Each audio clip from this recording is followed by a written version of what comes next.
मित्रों, महादेवाय नमः। मैं महादेव संस्कृत यूट्यूब चैनल से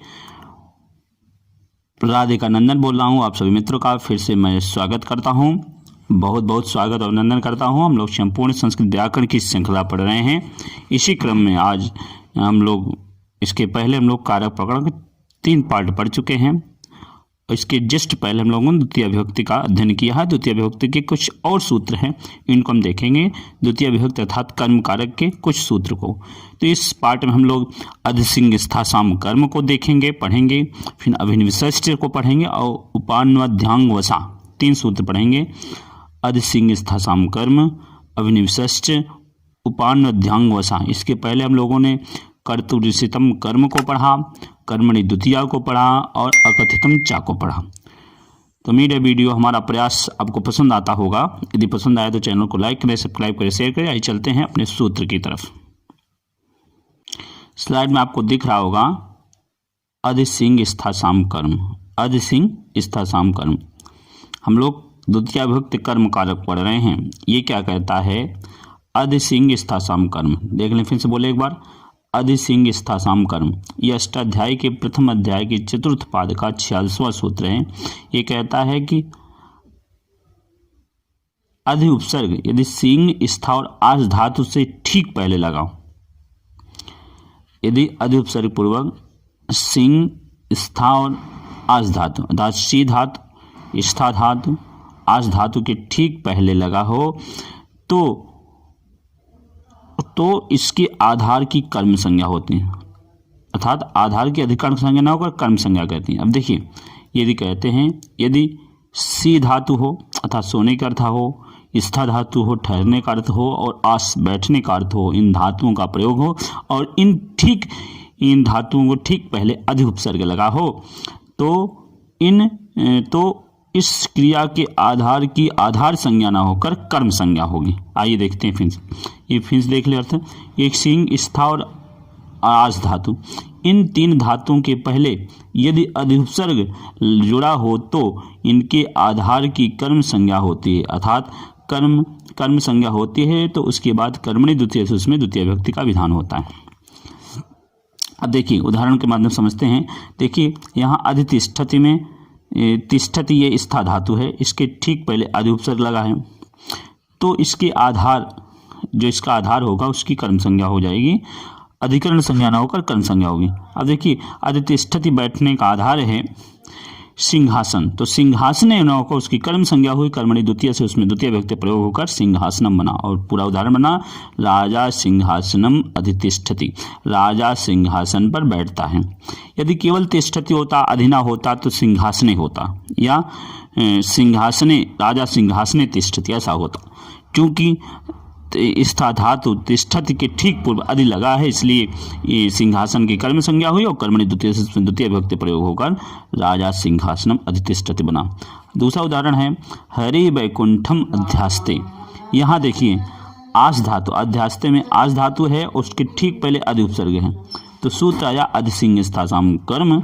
इसने कहा यदि आस धातु के ठीक पहले अधि उपसर्ग हो तो उसके आधार की कर्म संज्ञा होगी और कर्म संज्ञा हुई और वैकुंठम की और कर्मणि द्वितीय से उसमें द्वितीय विभक्ति लगकर वैकुंठम बना तो हरि वैकुंठम अध्यास्ते।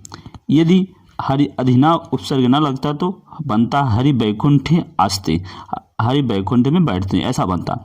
लेकिन अधि लगा तो अधिसिंग स्थासाम कर्म आ गया, उसने आधार की कर्म संज्ञा की और कर्मणि द्वितीय से उसमें द्वितीय विभक्ति होकर हरि वैकुंठम अध्यास्ते रूप सिद्ध हुआ। आइए अगला सूत्र है, तीसरा उदाहरण है शिष्या आसनम अधितिष्ठति। ये है कौन सा है? शिष्या आसनम अधितिष्ठति। यहाँ देखिए समझ लें ये देखिए यहाँ पे तिष्ठति धातु प्रयोग है जो स्था धातु है और ठीक इसके पहले अधि उपसर्ग लगा है। अधि उपसर्ग लगा है तो जब स्था धातु का से पहले अधि उपसर्ग लगता है तो इस क्रिया के आधार की कर्म संज्ञा हो जाती है। किस सूत्र से?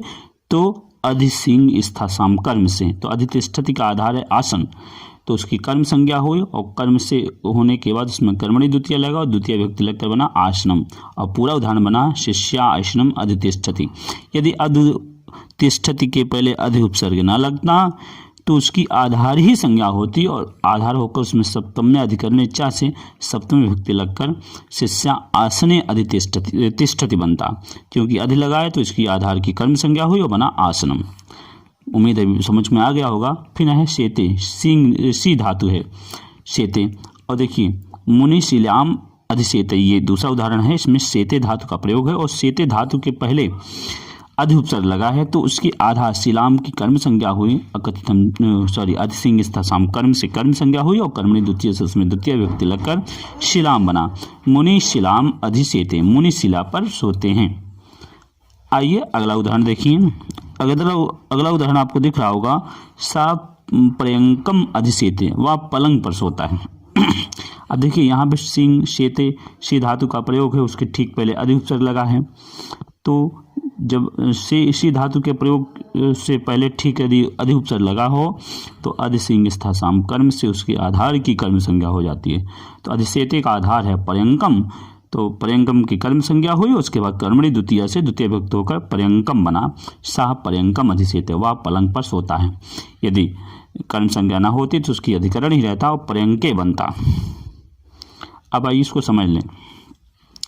उपयुक्त उदाहरण वाक्यों में सिंहासनम, वैकुंठम, आश्रम, शिला, पर्यंक ये सभी आधार हैं। यहाँ सभी क्रियापदों में अधि उपसर्ग के साथ सिंह स्था आस धातुओं का प्रयोग है। अतः आधार की कर्म संज्ञा होकर कर्मणि द्वितीय विभक्ति हो गई। अर्थात कर्मणि द्वितीय से द्वितीय विभक्ति हो गई। यदि इनके पहले इन धातुओं के पहले अधि न लगता तो उसकी आधार ही संज्ञा होती और सप्तम में अधिकरण चार से उसमें सप्तमी विभक्ति होती। तो कुल मिला के इतना समझ लें कि अधि उपसर्ग यदि स्था आस और शी धातु के ठीक पहले लगा हो तो इन क्रियाओं के आधार की कर्म संज्ञा होगी और उसमें द्वितीय विभक्ति का प्रयोग होगा। किस सूत्र से? तो अधिसिंग स्थासाम कर्म से। आइए अब दूसरा सूत्र देखते हैं। अभिनिविशेष, ये सूत्र क्या कहता है देख लें, समझ लें। अभिनिविशेष ठीक वैसे ही है। ये कहता है, अभिनिविशेष सूत्र कहता है कि अभि और नि दो उपसर्ग हैं, अभि और नि। ये उपसर्ग के बाद ठीक बाद यदि विष धातु आए तो इस क्रिया के आधार की कर्म संज्ञा होगी। ऐसा समझें कि अभिनि दो उपसर्ग हैं और दोनों साथ साथ आए और किस धातु के पहले आए? तो विष धातु के पहले आए, तो इनके आधार की क्या होगी? कर्म संज्ञा होगी। अब इसको समझ लेते हैं। ये सूत्र अष्टाध्यायी के प्रथम अध्याय के चतुर्थ पाद का 47वां सूत्र है। ये क्या कहता है कि अभि और नि इसी क्रम से ये दोनों ही उपसर्ग यदि विष धातु के पूर्व में आए तो आधार की कर्म संज्ञा हो जाती है। कर्म में द्वितीय विभक्ति होती है, ऐसा जानते हैं। किस सूत्र से? कर्मणि द्वितीय से। अब देखिए उदाहरण है, जैसे संता सन्मार्गम अभिनिविशते, संता सन्मार्गम अभिनिविशते। देखिए विशते के पहले अभि और नि दोनों उपसर्ग एक क्रम में, अर्थात पहले अभि आया है फिर नि आया, साथ में आया है, तो इसका आधार क्या है? सन्मार्गम है। तो इसकी कर्म संज्ञा हुई किस सूत्र से? तो अभिनिविशेष सूत्र से इसकी कर्म संज्ञा हुई और कर्मणि द्वितीय से उसमें द्वितीय विभक्ति लगकर सन्मार्गम बना और बना संता सन्मार्गम अभिनिविशते। सज्जन सन्मार्ग पर प्रवेश करते हैं या चलते हैं, रहते हैं। अब देखिए यदि यहाँ पर अभिनि उपसर्ग न लगता या उसका क्रम बदल जाता, अर्थात केवल इनमें से केवल एक उपसर्ग लगता, तो इसकी आधार की कर्म संज्ञा नहीं होती, तो आधार अधिकरण ही संज्ञा होती और सन्मार्गे बनता। यहाँ देखिए स्पष्ट है, यहाँ अभिनिविशते में अभि एवं नि उपसर्ग के साथ विष धातु का प्रयोग हुआ, अतः सन्मार्गम इस आधार की कर्म संज्ञा होकर द्वितीय विभक्ति इसमें लग गया और बना संता सन्मार्गम अभिनिविशते। आइए अगला सूत्र देखें। अगला सूत्र भी इसी तरह है, इसकी भी आधार की कर्म संज्ञा हो रही है। अब देखिए उपान्वाद्यांग वसा ये सूत्र है। बोले उपान्वाद्यांग वसा, ये अष्टाध्यायी के प्रथम अध्याय के चतुर्थ पाद का 48वां सूत्र है। ये कहता है कि उप अनु अधि या अंग, चार उपसर्ग हैं। उप है, अनु है, अधि है और अंग। उपान्वाद्यांग, उप अलग करेंगे, फिर अनु अलग करेंगे, फिर अधि अलग करेंगे, फिर आंग अलग करेंगे। यदि इन चार उपसर्ग के ठीक बाद यदि वस धातु के पूर्व में वस धातु आए तो इनके आधार की कर्म संज्ञा हो जाए और कर्म होकर उसमें द्वितीय विभक्ति हो जाए, ऐसा कहता है सूत्र। उपान्वाद्यांग वसा कहता है कि उप, अनु, अधि या अंग इनमें से कोई उपसर्ग यदि वस धातु के पूर्व आए तो आधार की कर्म संज्ञा हो जाए और उसमें द्वितीय विभक्ति का प्रयोग हो। इसमें देखिए दोनों साथ, चार उपसर्ग साथ साथ नहीं आएंगे, इसमें से कोई एक आएगा, लेकिन बाद में वस धातु का प्रयोग होना चाहिए। जैसे उदाहरण दिया कि राजा नगर में उपवसति, राजा नगर में रहता है। यहाँ देखिए उप धातु का, उप उपसर्ग का प्रयोग है और उप के ठीक पहले ठीक बाद में वस धातु है, तो इसकी उपवसति बना। तो उपान्वाद्यांग वसा से सूत्र से इसकी आधार नगरम की कर्म संज्ञा हुई और कर्मणि द्वितीय से उसमें द्वितीय विभक्त हो गया, बना राजा नगरम उपवसति, राजा नगर में निवास करता है। उसी तरह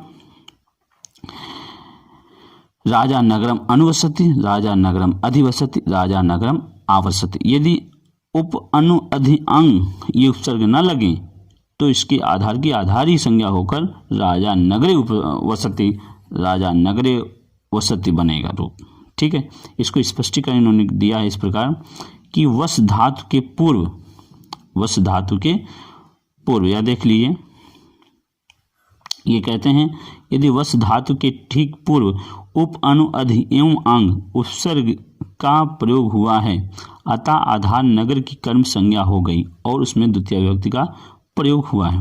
देखिए यदि अधि न लगता अर्थात ऐसा होता राजा नगर को में रहता है तो राजा नगरे वसति होना चाहिए, वसति हो जाता, लेकिन उपान्वाद्यांग वसा इसने बोला कि यदि अधि लगा हो तो उसका क्या होगा, कर्म संज्ञा हो जाएगी, कर्मणि द्वितीय से इसमें द्वितीय विभक्ति हो जाएगी। तो हम लोगों ने 3 सूत्र पढ़ा। पहला सूत्र था अधिसिंग स्थासाम कर्म था, फिर उसके बाद अभिनिवेश, फिर उपान्वाद्यांग वसा, ये 3 सूत्र हम लोगों ने पढ़ा। इसके नेक्स्ट वीडियो में हम लोग अगले 3 सूत्रों को पढ़ेंगे। तो उम्मीद है वीडियो आपको पसंद आया होगा। वीडियो के डिस्क्रिप्शन में अन्य प्लेलिस्ट को आप देख सकते हैं चैनल के। तो शीघ्र ही नए विषय के साथ मिलते, तब तक के लिए महादेवाय नमः। जय हिंद, जय भारत, शुभ प्रभातम।